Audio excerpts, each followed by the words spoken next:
Assalamu alaikum, peace and blessings be upon you. I'm Nye Armstrong, and this is Convert Convos with special guest Sheikh Abdullah Adoro. So, what is it when you have these men specifically staying camping out at the masjid the last 10 nights? What is that?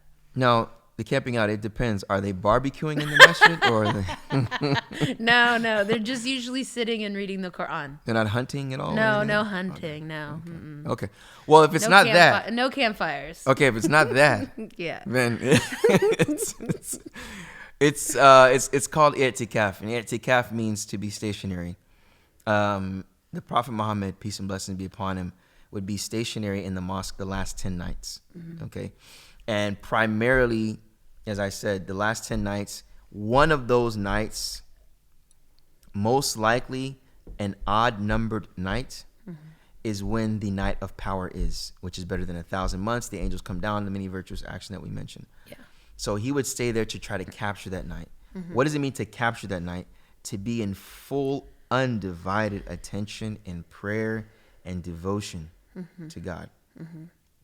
That's primarily why he stayed in the mosque that night. So you will find men do that because they want to practice that sunnah. They practice the practice of the Prophet, peace and blessings be upon him, and they want to capture that night, right? So it's kind of a means of assisting in your undivided attention, right? That's why they camp out. You can do that as a Muslim.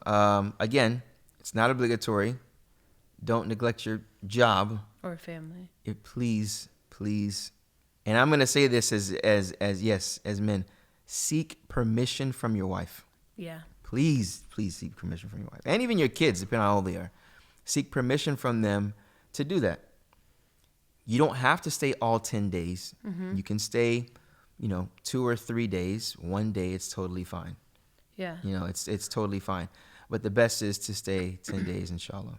I heard somebody, you can tell me if this is true or not, but they said if you pray in the masjid for Fajr and you pray in the masjid for Maghrib or Isha, it's sort of like you can do like the whole night thing. Right. This is Does that make sense? Yeah. It's kind of the opposite. Yeah. So if you pray Taraweeh, the whole Taraweeh with the Imam until he finishes, it is as though you prayed the whole night.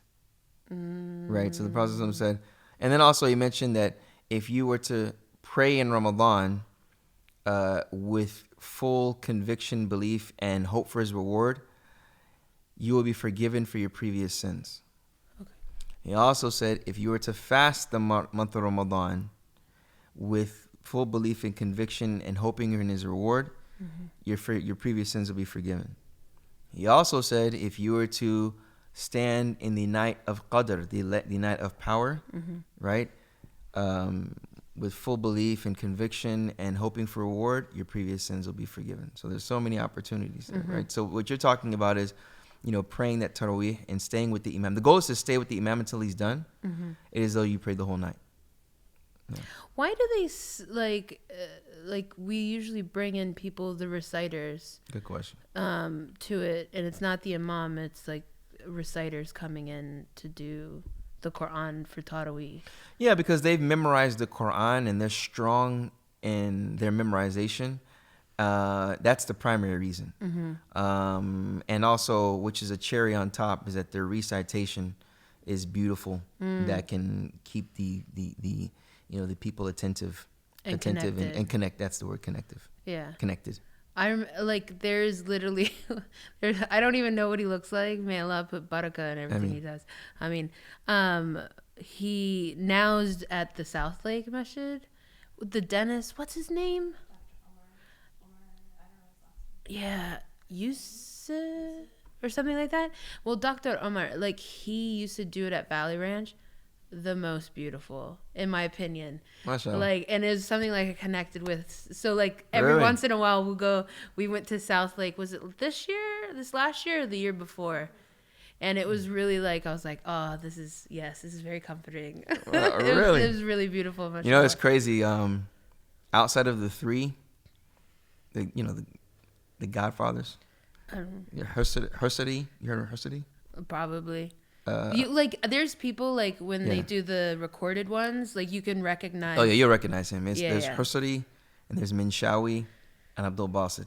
I don't want to say Godfathers, but they're the OGs. I was about to say the OGs. Yeah. Yeah. After them, I mean, there's some people that I stood at after when I was in the University of Medina, and these guys like came from the village. I mean, they were better to me than the people in the Haram, Yeah. even in Medina. But after them, the GOAT is Sheikh Abdul Karim. No one's topped him. I mean, the Sheikh that taught me Quran. Yeah. It's kind of blasphemous, but Abdul Karim is the GOAT, man. He's. I mean, I'm talking about. Recitation doesn't really amaze me because I hear recitation and their implementation of the rulings is just busted and disgusted. Yeah. I mean, it's just. I know it's what like, you're talking about. No, but because when you elongate something that doesn't need to be elongated, and then it really. And they put flourishes where. Yeah, you get a little too much in it. I mean, some people like that. I'm typically not like that. No. I like to make sure that you implement the rulings correctly, and that your intonation goes along with the meaning. Yes. Your intonation is like you're doing tafsir with your recitation. Yeah. That's Karim actually does that. I've never thought about that, but that really is connective. Oh yeah, I'm very picky. My wife and I are very, very picky. I mean, Yeah. that's our problem, but Yeah. I'm probably a little Well, that's more like picky when than my you wife. get in the nitty gritty of things. Yeah, But you're yeah. definitely going to connect with the reciter, like Yeah, and- somebody that like you feel it in your soul. Yeah, and that's I mean, everybody's different, you know. But I mean, Abdul Karim, he's the yeah. If you like this content, make sure you like, comment, and subscribe. It truly does help. And if you want to take this opportunity to join us and support our mission in bringing the basics of Islam to people in a fun and accessible way, make sure you look down below on how you can support us. And specifically our next series called Pillar Race. But thank you so much. Don't forget, like, comment, and subscribe. If you have other things you'd like to see us do on this channel, always, always, always looking for suggestions. All right. Thank you. Have a lovely day and happy Ramadan. Assalamu alaikum.